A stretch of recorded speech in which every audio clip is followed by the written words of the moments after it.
Hi everybody, DJ Yoakley here with another Coach's Corner brought to you by Gorby's. It is East Palestine, and we are coming off a huge win last night against a very good Springfield team. I am joined by the one, the only Mr. Will Franklin. Coach, how'd you sleep last night? I didn't sleep too much. Pretty excited with that one, I think I went to bed around like 12:31, just real excited. Got home, kids are jumping around, wife's excited, so Yep. Big win for us. We really enjoyed that one. How many times did you watch the tape, or at least the replay of that, the last 19 seconds? I watched the first half from our film, but I watched the highlight you put up there, Yeah. I think about, 15 times. It was pretty awesome. And we almost had to send you to the IR last night because you came down and what, you stubbed your toe or Yeah, dislocated? I don't know what happened. Like my toe was out of place. So, Coach Baird, she put it back in place for me, so that was pretty awesome of her. Very cool. A game like that, we've talked about this, Latonia, the loss at length, okay? So this is the last time I'll bring it up to you, at least for today. Yeah. The Latonia loss stung. It almost seemed like your players and yourself said, we are not going to lose this game. You really willed yourself to a victory last night. You weren't the hottest shooting team in the first half. Right. Started out slow, but then like we talked about after the game, you just said, keep shooting. The ball's going to go in. The faith that you put in these young ladies is incredible and is, I give you an ovation. Talk about, what you saw last night, the adjustments that you made at halftime, and how'd you pull that win off? The biggest thing was the first quarter, we were down. I think we were down 4 or 5. And so we just talked about, keep maintaining what we do, make good decisions with the basketball, and we'll be all right. And we had a great second quarter. I think we had 23 or 24 points, went into halftime with a 5-point lead. Our last 3 or 4 games, we've struggled coming out of the locker room. Our third quarter, the first 4 minutes have been awful. And last night was kind of the same. Our first 4 minutes weren't very good, but neither was theirs. So we ended the third with down to a 4-point lead instead of 5. So they shaved it down 1 point. And then the fourth quarter is when it got real dicey. And that's where I think the girls took over. They didn't quit. That's when they said, all right, we've been in this position before. We know what to do now. We learned from it. And they just remained calm. When they were down 5, the girls, you couldn't tell they were down 5. They still made good decisions, ran their sets, and, it worked out for us because of, I think, having been in those situations, having the girls making those decisions at practice and watching film, it panned out for us. So you and I have talked about matching the intensity of the other team. How scary is that, though, when the other team is cool as a cucumber and it kind of keeps you down? Like the game in the last minute last night was fantastic because I think if a game is situated like that, it's a hype game, the crowd's into it, the advantage East Palestine because your girls ride the roller coaster to the top of the hill. But when it is a calm situation, does that scare you a little bit because it's not kind of your ideal circumstance? Yeah, we play better, I think, with that high pace, that high motor, that stress. When things are dicey, that's kind of when we're at our best. We make good decisions and we're fast. Sometimes when we slow down, when you're, as a coach, there's times when we need to slow down. We got to try to milk some clock a little bit. That's when we make bad decisions at times. We'll make a pass 2 feet from each other when it's like, I don't know what these guys are doing. Then we about to burn a timeout. We have to have a discussion about it. So, it's one of those things, like you are right. It's a roller coaster with us. When we're flying all over the place, that's when we're at our best. Everyone's excited, jumping up, high-fiving each other. Sometimes we got to slow it down. Our girls are just like, what do we do because we're slowing down because the other team's not really attacking us. And, something definitely, we got to take a look at and work on in the future here. But, yeah, I like it when we're flying around. I'll take that any day of the week. Transition game. Springfield really brought it to you last night. They were able to get it in the fast break, really keep you off your pace. Yeah. Talk to me about how you make those adjustments to slow things down without losing touch of who you are and your personality as a basketball team. Yeah, Springfield, watching them earlier in the year, they were definitely a transition team. We watched them play Lisbon, beginning of the year, and they ran all over Lisbon. And then we knew once Springfield was in the half court, they didn't function as well in the half court. Had to make them make a lot of decisions, and that's where Lisbon was good against them. So we tried to use a little bit of that strategy. Once we got our half court defense set, I felt we were fine. Our biggest problem was rebounding. We didn't do a good job boxing them out, and anytime they got a ball, they're running transition. And after the first quarter, we adjusted well. We got out of our press and we just started really working on just getting back in our half-court defense. And then we were fine, I thought, for the rest of the game, with the transition game. So we took that away, and they took some of our transition game away, So I think it was like looking in the mirror a little bit. Yep. Two teams that push transition.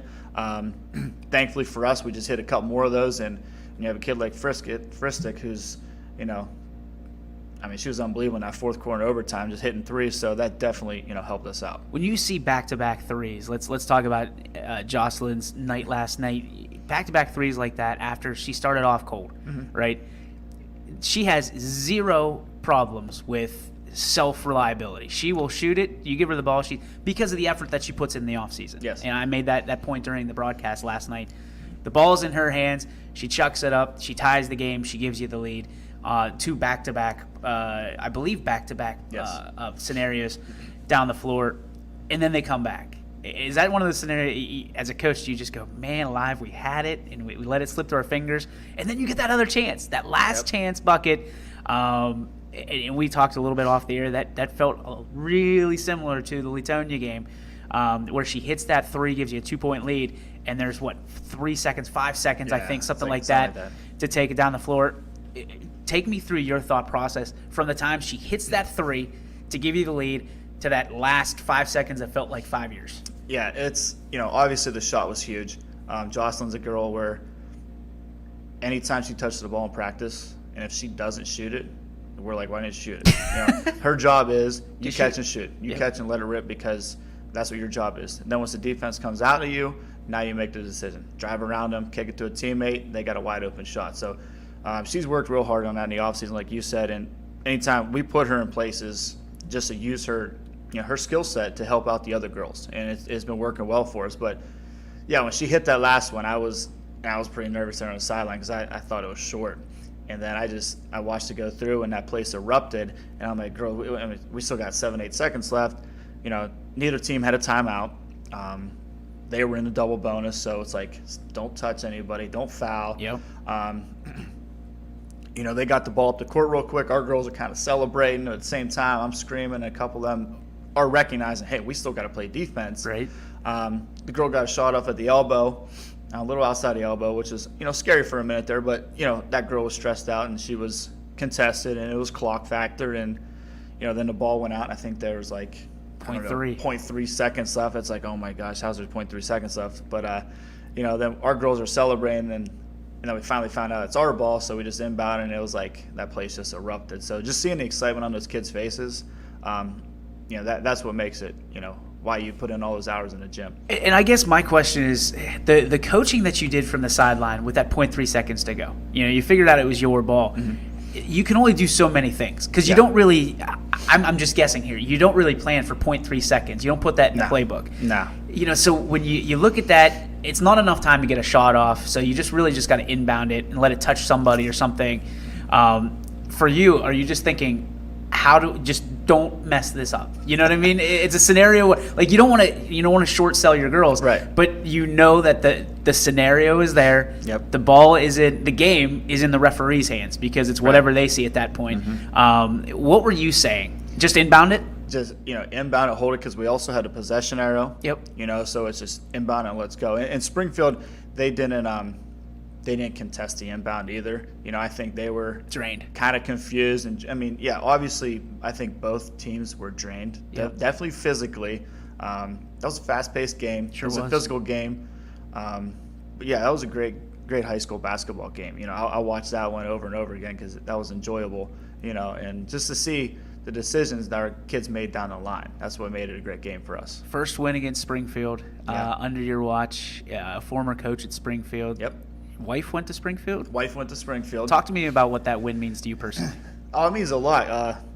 Like I said, I always thank Coach Scholler. He gave me my shot when I was working at Springfield. I did my student teaching at Springfield, actually, under Coach Guerrero, who he had a pretty amazing football season. It was okay. It was all right. But he kind of was my mentor over there at Springfield, got me into coaching football with him for a couple years, and then I started coaching basketball under Scholler. Coach track out there. So I had a lot of relationships out there, and a lot of those people were still there. And it's one of those things, my wife went there. My father-in-law comes to all of our games. Yep. He's a graduate from there with his twin brother, and they're like legends out there. They're in the Hall of Fame. So there's a lot of history there. Definitely late to get one against those guys. And it's like, man, we haven't got them. Last year we were close. They had a girl going on fire last year in the fourth quarter, and we ended up losing that one by like 6 or 8. So this year, that was a big one for us to get. Me personally, love to get that one.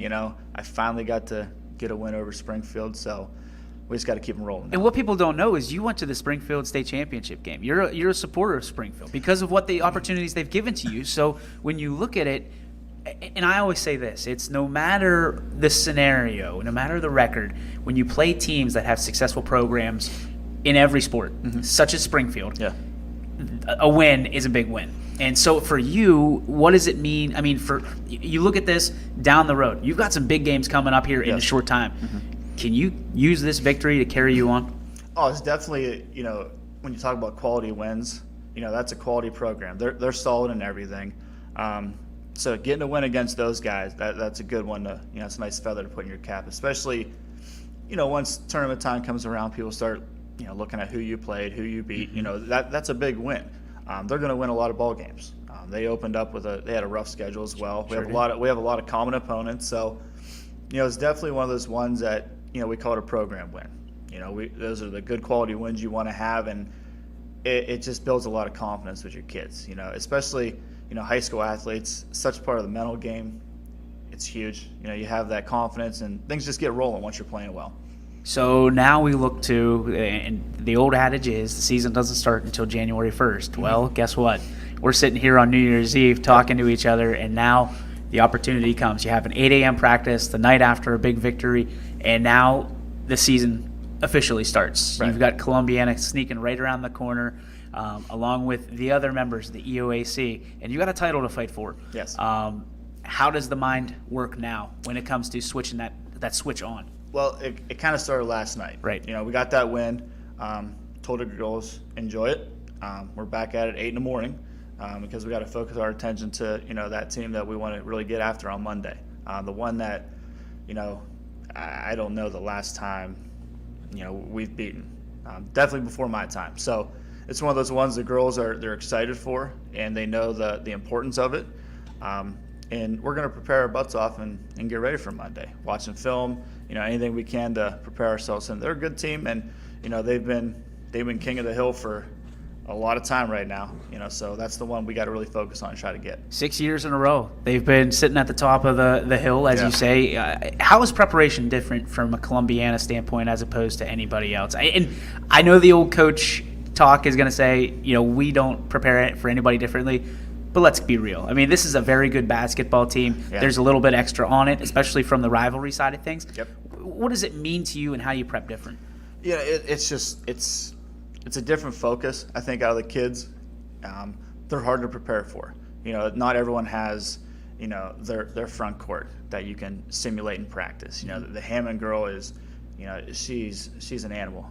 She's hard to deal because, Maslowski, everyone knows who she is, but Hammond, she does a lot defensively, and she creates a ton for that team. And so, it's not just, hey, we got to stop one girl. It's, they're solid. They got a solid 5, decent bench. So definitely something we got to prepare for and, try to do your best to simulate that in practice to be ready for that intensity. So your girls have been dubbed the Fab Five because really you're looking at a five-player rotation. Right. Not a whole lot of bench, but I'll tell you what, a couple of those players, Bailey Davis, Patience Champney, have really stepped up for you here in vital times.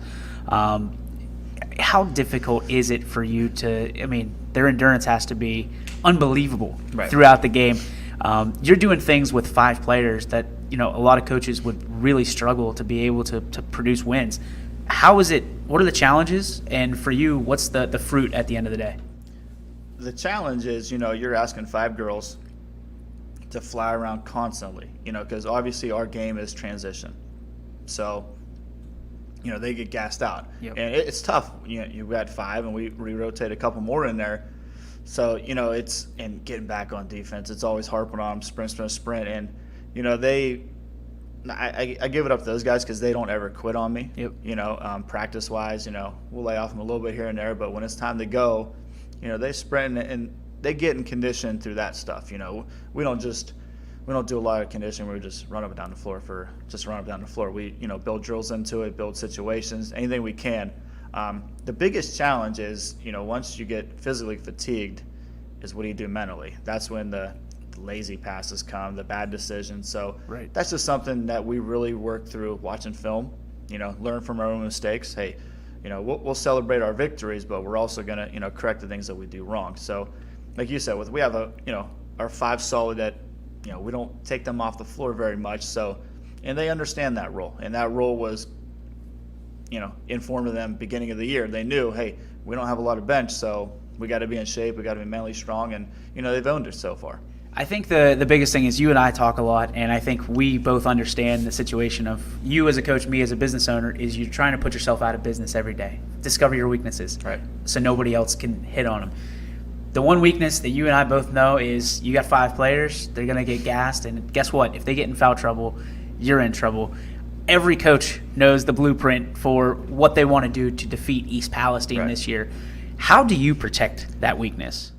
You know, we talk about what are our weaknesses. You know, sometimes in a half court, you know, we struggle. Sometimes, just like any basketball player at the high school level, it's what do you do without the basketball? You know, when kids stand, it drives you nuts. Yep. You know, move without the ball. So we've got a little more creative with some of our sets offensively to get the kids to move and just understand their role a little better. You know, maybe you're not getting a shot, but you're just, you know, you're making that defense move, making them have to guard you somewhere, and it just opens up for other kids. But yeah, the thing with having 5, it's like, you know, what are our weaknesses? You know, people are going to say they only have 5. Get them in foul trouble and run on them. Well, we don't let that happen. You know, we run every day in practice. Yep. You know, we do that to condition ourselves for a game. People say, they don't have any height. Well, so what? So we just play harder, you know. And our weakness right now is all of our girls will tell you, and pretty much anyone in the stands everyone yells box out every time shoots a basketball. So I think we spent about an hour and a half on boxing out drills today. So the girls know it. We really attacked that today. So, you know, it's about them. You know, can they apply what we do in practice to a game? And, you know, I think they will. I love hearing that, and I know that they're going to be sore going into 2020, doing box-out drills for an hour and a half. Yep. Let's talk about some of your player profile this week is Paige Snyder, a sophomore standout, going to be a 2-year letterman under you. Talk about what she means to this team, her character, her skill set, and what she means to the motor of this lineup. She's been a different animal this year. Last year as a freshman, you know, we threw her in the mix, just trying to get her prepared for later in the season.